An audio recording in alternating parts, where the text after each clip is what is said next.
The glow of the laptop screen painted Simi's face in shifting colors, mirroring the dramatic K-drama unfolding before her wide, expressive eyes. Outside, the familiar sounds of Lagos hummed, the distant car horns, the rhythm of neighborhood life. But inside, Simi was lost in Seoul.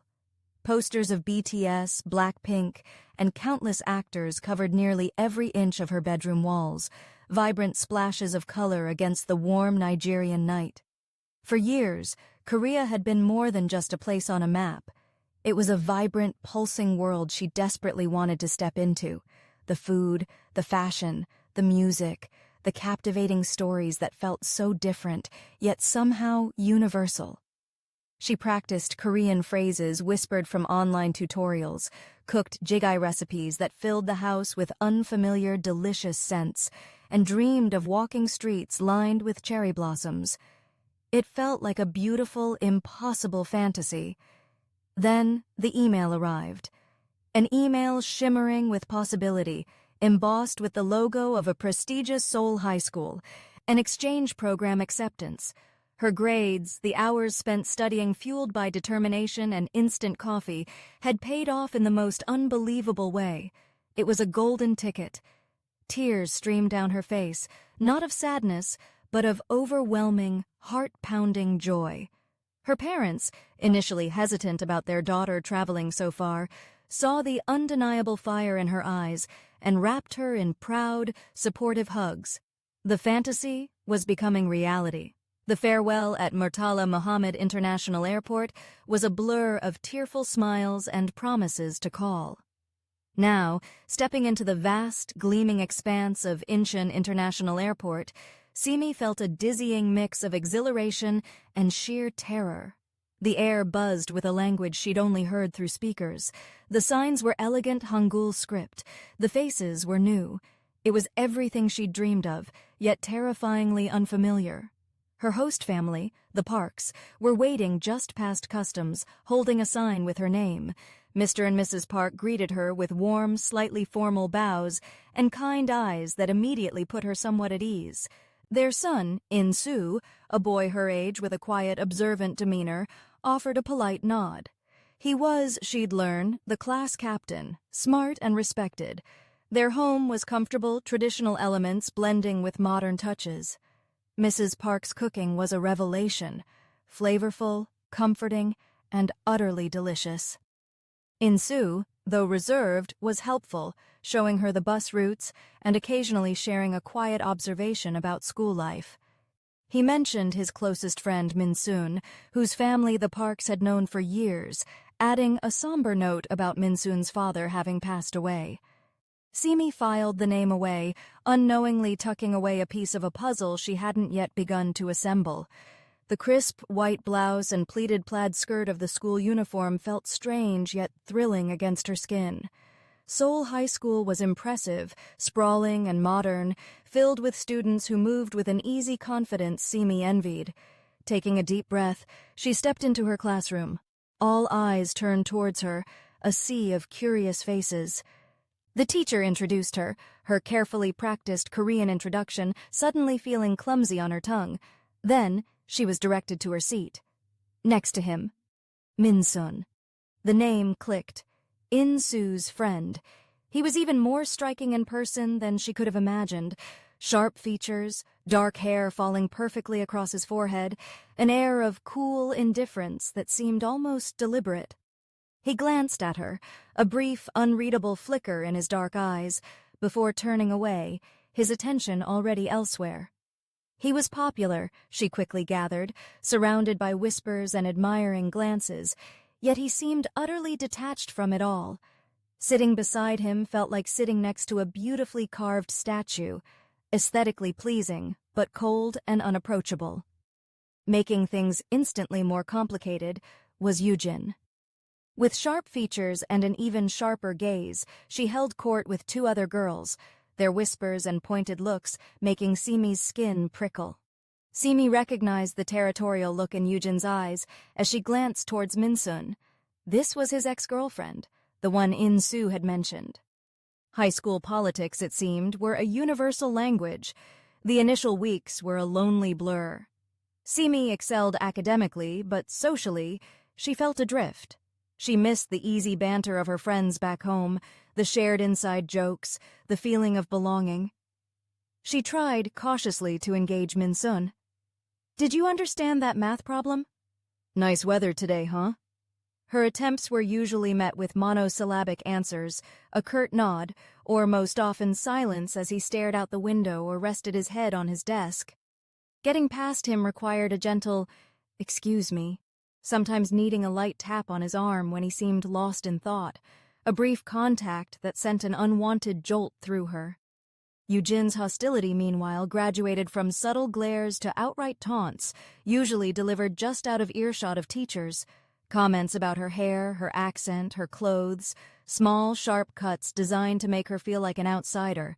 Simi tried to ignore it, focusing on her studies and the beauty of Seoul she explored on weekends, sending cheerful pictures back home, masking the growing ache of loneliness. One Saturday, feeling particularly isolated, Simi wandered through the vibrant chaos of Myeongdong Market. The smells of sizzling tteokbokki and sweet hotteok filled the air. As she navigated the crowds, a brightly colored flash caught her eye. A girl with streaks of pink, blue, and purple in her dark hair was sketching rapidly in a notebook, a look of intense concentration on her face. Suddenly, the girl looked up, her eyes meeting Simi's. A wide, infectious grin spread across her face. "Whoa, cool backpack," the girl exclaimed, gesturing toward Simi's Ankara print bag. "You're the exchange student, right, Simi?" Surprised, Simi nodded. "Yeah. How did you know?" "Saw you in the assembly. I'm Grace," she said, extending a hand. "Your Korean is really good, by the way." Relief and warmth flooded Simi. Grace was a whirlwind of energy and genuine curiosity. They spent the afternoon exploring together, Grace acting as an enthusiastic guide, Simi sharing stories about Nigeria, surprised by how fascinated Grace was. They bonded over a shared love for spicy food and indie K-pop bands. For the first time since arriving, Simi didn't feel quite so alone. Grace became her anchor, her confidant, her partner in crime for exploring Seoul. The dreaded group project paired her, inevitably, with Minsun. Simi braced herself for silence and carrying the workload, and initially, that's how it went.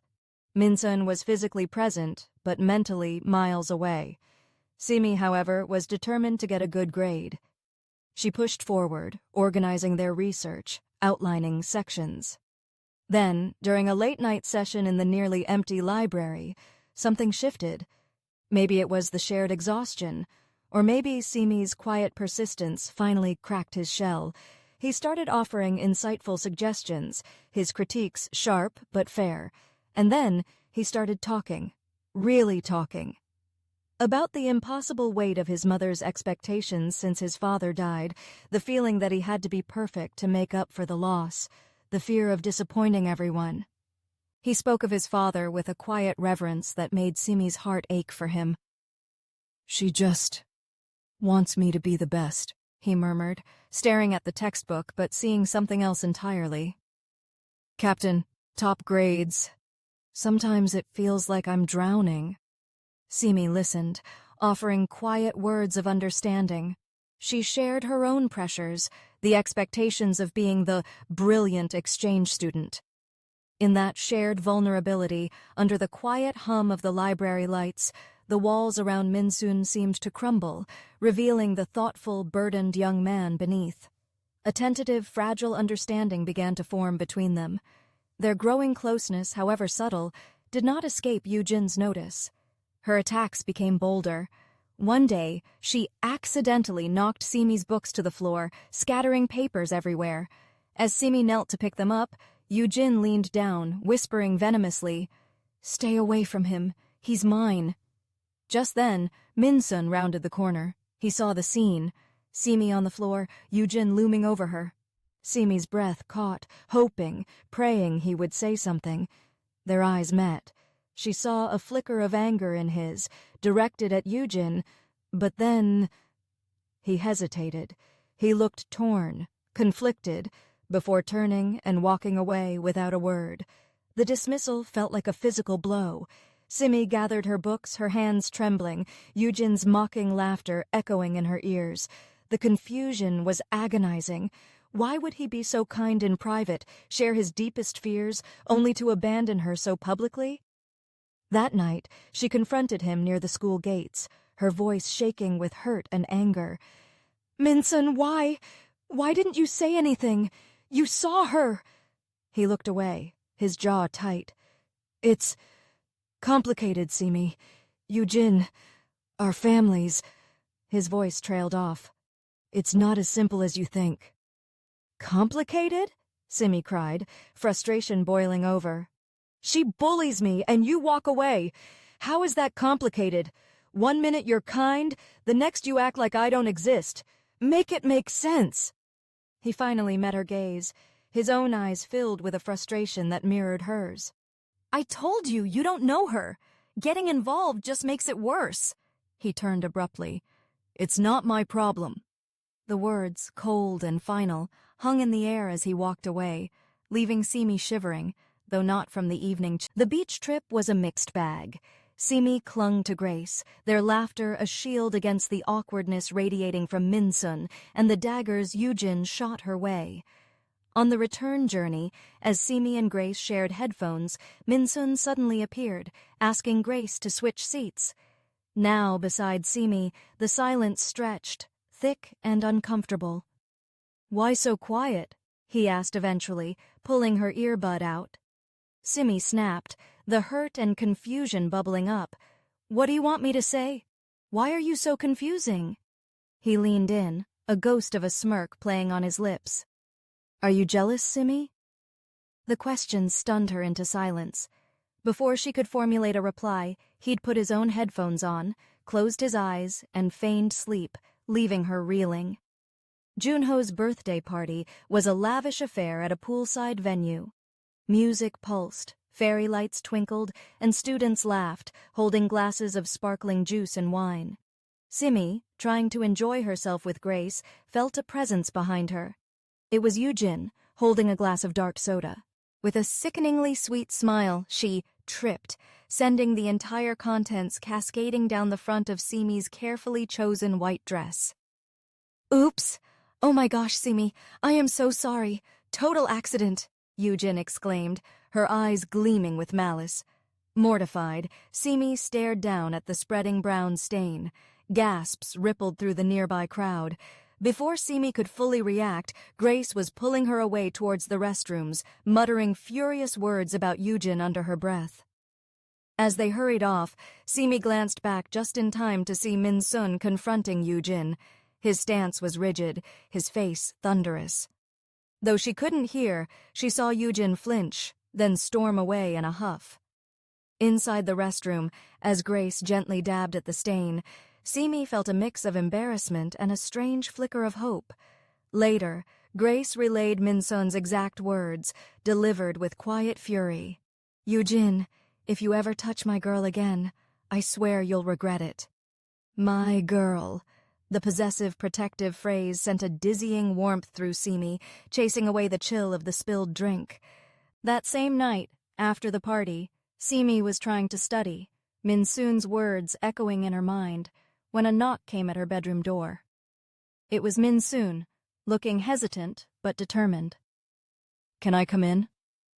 Simi nodded wordlessly. He stepped inside, closing the door softly. "Simi, I owe you a huge apology," he began, his voice low and sincere. "For today, for all the times I wasn't there, when I walked away." He met her eyes directly. "I was afraid of Yujin, afraid of what my mom would say, afraid of messing things up even more. Seeing you hurt because of her, it made me feel like a coward. But that's no excuse." He took a breath.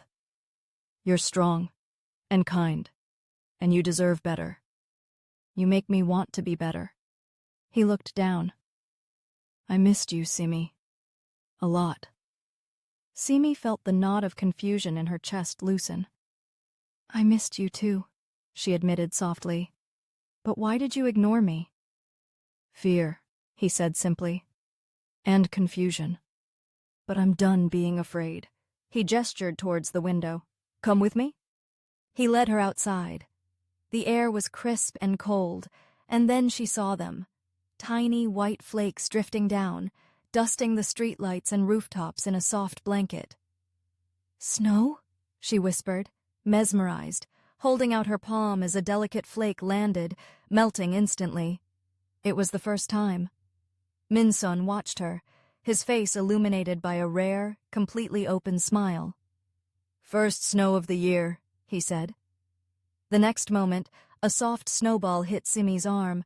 She gasped, then laughed, scooping up her own handful. Soon they were engaged in a playful, joyous snowball fight, their laughter mingling with the soft fall of snow under the Seoul night sky, the hurts and misunderstandings melting away like the flakes on Simi's warm skin. The prom poster went up, a swirl of glitter and cursive promising a night of magic. Simi felt a nervous flutter. Taking a deep breath, she found Minsun leaning against the lockers after class. Minsun? He looked up. I was wondering, would you want to go to prom? With me? He blinked, surprised. A shadow of his old hesitation crossed his face. Prom's not really my thing, Simi. I don't really like those big parties. Her heart dipped. Oh, okay, no problem, she mumbled, turning away. Wait, he said, catching her arm gently. He looked at her, a soft smile playing on his lips. I don't like those parties, but I'll go. For you. Pure, unadulterated happiness bubbled up inside her. Really? Really, he confirmed, his thumb brushing her hand. Simi felt like Cinderella. Her dress, chosen with Grace's enthusiastic help, shimmered under the ballroom lights. Minsun, looking impossibly handsome in a tailored suit, couldn't take his eyes off her. Wow, Simi, he murmured, taking her hand. You look incredible. You clean up pretty well yourself, she teased back, her cheeks flushed. They danced, moving easily together, the awkwardness gone, replaced by a comfortable intimacy. It felt perfect, until the principal took the stage. And your prom king and queen, Minsun and Yujin. The applause felt deafening. Simi froze, watching numbly as a triumphant Yujin dragged a clearly uncomfortable Minsun to the stage. The king and queen dance began. Simi couldn't watch. Tears blurring her vision, she turned and fled the ballroom, the music fading behind her. She stumbled outside, gasping for air, the fairy tale shattering around her. Grace found her moments later, pulling her into a fierce hug. Don't let her win, Simi, Grace whispered. He looked miserable up there. Come on, we're going back in, and we are going to dance. Strength borrowed from her friend, Simi wiped her tears, squared her shoulders, and walked back into the prom, head held high. She danced with Grace, laughed with other classmates, determinedly ignoring the forced smiles on the prom court stage. From across the room, Minsun watched her, his expression unreadable, caught between obligation and something else entirely. 2 years later, Simi wasn't just surviving in Seoul, she was thriving. University life was challenging but rewarding. She navigated her classes, worked part-time at a cozy cafe, and cherished her friendships. Grace remained her steadfast best friend, and Insu a reliable brotherly figure. Her relationship with Minsun had weathered the storms. They'd talked, really talked after prom night, about expectations, fears, and the messy reality of their situation. They built their relationship on honesty, understanding, and a love that felt quiet but incredibly strong. Her parents, after many long video calls and seeing how much she'd grown, had agreed to let her pursue her university degree in Korea. One late spring evening, Minsun took her back to the beach. The air was warm, carrying the scent of salt and freedom. They walked hand in hand along the shoreline, the waves lapping gently at their feet. He stopped, turning to face her, the setting sun casting long shadows on the sand. You know, he said, his voice soft, that first day I saw you in class, I was terrified. Simi laughed. Terrified? Of what? Of you, he admitted with a wry smile. You were so bright, so different, so real. You didn't fit into the neat boxes everyone else seemed to stay in. You changed everything for me, Simi. She squeezed his hand, her heart full. You changed everything for me too, Minsun. You showed me that dreams, even the ones that seem impossible, are worth fighting for. You made Korea feel like home. He pulled her closer, resting his forehead against hers. I'm so glad you stayed, he whispered, the sound almost lost in the rush of the waves. They stood there, wrapped in each other's arms, the vast ocean before them, their journey from tentative exchange students to a couple deeply in love, reflected in the golden light of the setting sun. The dream was no longer just hers. It was theirs.